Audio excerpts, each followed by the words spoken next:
What's happening, people? It's your boy Goonasouls back again with another video. Today we're going to be talking a little bit about Liverpool and what happened midweek, comments and press conference from Arteta in regards to this game. And we're also going to be talking about the Aston Villa game tomorrow at 12:30 and how we're going to be faring with early kickoffs. Do like, subscribe and share.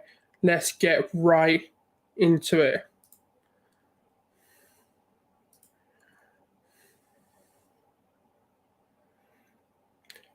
Yes, people, we are back and we're back again with another preview. We're trying to keep it consistent on the channel. We're trying to get things flowing and getting a schedule going, but it is going to be a bit difficult. But a 2-0 loss against Liverpool. Now, that game midweek against arguably one of the best teams in the world, in one of the best teams in the league right now. And it was a 2-0 lapses of concentration for about 5 to 10 minutes that cost us the game. And brilliant from Jota and brilliant for Firmino. They were brilliant, well-taken finishes, nothing much that we could do. Ramsdale should have done better for the Diego Jota goal, but it's one of those where it's his first mistake in a while. He has been a bit shaky, but he's also shown why we've trusted him to be our number one. This is how it's going to be. There's going to be many ups, many downs, and we've just got to kind of ride the course. And we've got to correct that course when it comes to Aston Villa tomorrow. And it is a midday kickoff, and early kickoffs don't tend to be where we shine. But hopefully we can overcome those little early kickoffs, and the guys are ready for it. Quick turnaround, played Liverpool on Wednesday. And now obviously we're going into this playing, Aston Villa, another big game. We've got to keep some of their target men quiet, in all honesty. I think their only injuries come in the likes of Lucas Digne. I think everyone else is available. So you've got your Felipe Coutiniho, Konsa, you've got Douglas Luiz, you've got McGinn, you've got Ollie Watkins, you've got Buendia Diaz there as well, Martinez, and the likes. But we've just got to do our job at the end of the day. We've got to go into this with focus, with concentration, and just understand our role. And we've got to bounce back from the loss. Ultimately, we can't keep looking at it and dwelling on it, and we can't let it affect us. Basically, that's the worst thing we can do is go into this game and lose, because it's all good and well. We've lost to Liverpool. It's about moving on from that. No one went into it expecting to beat them, expecting to roll them over or even get something out of it. A lot of it was coming from a place of hope and a place of, sort of belief that we can do something and we're hoping to do something. But for a lot of us, it was more of an opportunity to see how far or how much progress we've actually made.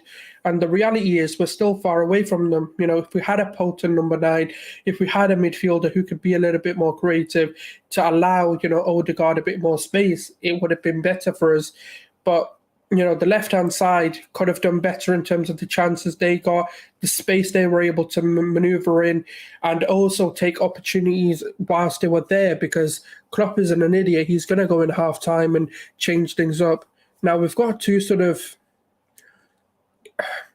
Steven Gerrard is a little bit more experienced, but they are two sort of novices, up-and-coming managers within the realm of football. Obviously, Gerrard managing at Rangers and actually winning the Scottish League. And I can't remember if he had a job before that. But, brilliant job over in Scotland. And a lot of people thought that would transpire into the Premier League when he took over Aston Villa. But their form has been very shaky, very up and down. So it is time to capitalise and let's, put a nail in the coffin, essentially. We beat them 3-1 in the return fixture at their place at Villa Park. And, is this away? I can't even remember. No, I think we are home, actually. And I think the other one was at Villa Park, if I'm not mistaken, or have I got it wrong? I think I may have it wrong there. Yeah, so it's at Villa Park, sorry. So, yeah, at the Emirates, we turned them over 3-1. And obviously going to Villa Park on the weekend, it's going to be tough. It is going to be. When away fixtures are always tough, especially 12:30 kickoff. But let's get into sort of the press conference and what Arteta kind of had to say about a few things. Now, when you kind of look at it, he talked about the news of injuries and if there's any exclusions. He said there is no news. Yesterday we just recovered after the game, and today we're going to be having our first training session. So we'll see how everybody is today. And then he also goes on to kind of talking about Tomiyasu as he's the only exclusion in the team at the minute. There's a chance, but we didn't know. We'll see again how the training session is and how he's feeling. Again, I don't know how concerned we should be, as I've spoken to a few people and people have difference of opinions on the whole Tomiyasu situation, whether we should be concerned or not. So we'll have to wait and see how long he's out for, but we can ease him back in 20, 30 minutes at a time. Obviously, we've got the international break. He'll have enough time to recover as he isn't traveling with Japan and partaking in any international break. Obviously, that brings me on to some news. 4 of the England call-ups are in Arsenal players: Ramsdale, Benjamin White, ESR, and obviously Saka being called up. And previously to that, as we've kind of alluded to last week, Martinelli and Gabriel got a call up as well. So I think the only starters that haven't been called up to the national team is only Lacazette, which is quite a positive because it shows and it's being rewarded for their performances at the end of the day. So that's the way I see it. I think it's a good thing. It'll only boost their confidence, and it'll be a good thing for Arsenal moving forward. Is Emil Smith-Rowe good to start? He was fine again. He had a little issue before the game. He's been fine for the last 2 days, so hopefully we can have some consistency and momentum. That's it, really. And it's a quick turnaround from the Liverpool to the Aston Villa game. What have you found you were able to do in the gap? Try and recover well mentally, physically, eat well, sleep well.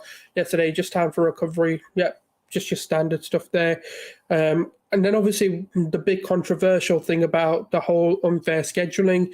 I do believe I'm talking about the Premier League. I heard some comments about mixing up being away in Europe, and now it's nothing new. It's nothing new to me, but I'm not complaining about Europe. I'm complaining about Premier League and how the scheduled games in the Premier League. When you are in Europe, it's a different story. What I'm comparing is the Premier League, and it's very difficult.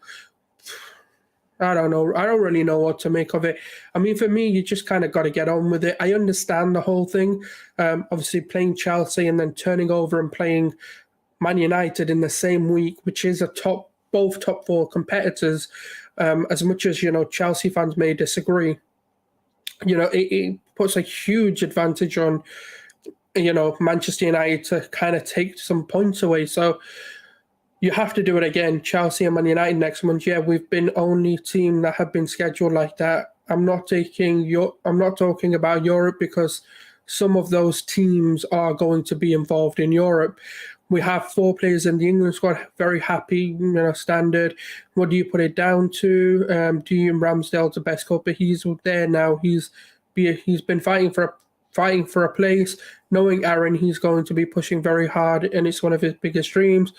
Fairly standard there. How has he reacted to his area? Now, this is going to be interesting to read and kind of understand how Ramsdale's reacted, because it is a mistake at the end of the day. Being beat near post isn't just, something keepers do. It is a big mistake for them. He was gutted after the match, and it's normal because he's so competitive. He needs to realize that is going to happen in his career. If you're going to play for the national team, you're probably going to have a moment when you do something, then instead some part of the country, it will be the whole country criticizing him. And if to be at the top for 10 to 15 years, you got to be, and that's exactly it for me. It's an error, and it's a fatal error, should I say. And he's just got to learn. He's just got to move on. He's still a young keeper. He's 22, 23. Goalkeepers can go on to being 40. So he just needs to learn from his mistake, move on, and that's it. Toppy wants to be there the next day. We've got Matthew in the chat saying, I think Ramsdale hasn't been great over the last few games. I hope he gets back. And 100%. No, I agree. I think he has been a bit jittery, and he's been not himself. And I don't know what that's down to. I feel Gabriel was like that as well after the Man City game. He was just having shaky moments. I just think this happens. We forget how young these players are and how inconsistent they can be. I'm not even saying it's pressure that we put on them, but I think because of how well they've started, and how well they started this season, because Ramsdale kind of came after and Gabriel came in afterwards as well, after the first sort of three or so games. And that's when the trajectory of Arsenal was on their up. So it is difficult. We forget how young and inconsistent they can be because of how consistent they are. So it is difficult, How much will top four mean to you? When we do it, I will tell you, it still hasn't been done. There's still 11 games to play, and a lot of things will happen. And that's it, man. They're just focused, aren't they? And that's what I want to be hearing. I don't want to hear celebrations or we're happy where we are. I want them to be focused on the task at hand. And that's pretty much it, really. They were the main things to talk about in the conference. And it's a standard Arsenal, journalists don't really vary their questions anymore. They kind of ask the generics, really, what we're doing, how we're doing it, etc. And if we're going to get top four, because that seems to be the biggest talking point at the moment. But obviously what we are going to do now, I'm just going to get my 11, what I would want, not what I think Arteta will do. The reason is because we know what Arteta is going to do, but I just want to kind of vary things up a little bit. Once I get my mouse, where is it? There it is. And, we'll just basically do a predicted 11 now quickly, as we've spoken about, a few things now. Obviously, it's a quick turnaround, so I'm hoping to see some rotation because I want to see a few individuals be tried or something to be tried. I'm going to go with Gabriel at the left centre-back. It's always annoying you've got to scroll so deep for him. And obviously Benjamin White. I really don't see the backline changing much. I think it will still be Cedric, just because it ain't really seemed promising what Arteta said. I don't think Tierney's going to be rotated because there's probably nothing wrong with him. Here I do see Partey and, Saka on this one. Just standing with. I think the one thing I do see changing just slightly, depending on whether ESR is fit, is for him to be introduced into the team on the left-hand side. And don't worry, the player you think is missing is probably not missing. And on the right-hand side, I do think Saka will play. But you know what I wouldn't be opposed to is if Pepe started, because we know, Saka needs a rest, but at the same time, we know the international break's coming up.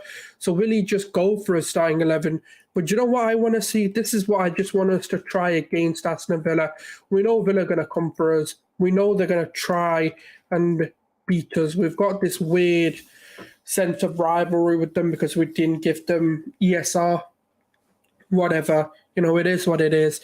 But this is what I want to see ultimately. I know what's going to happen. It's going to be Martinelli on the left and Lacazette down the middle, which is just something, I don't know. I just want us to try Martinelli down the middle. Let's see what happens.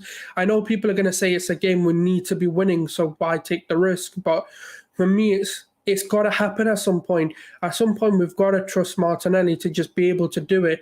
As Lacazette recently has been awful. Like, he hasn't really been doing what Lacazette does.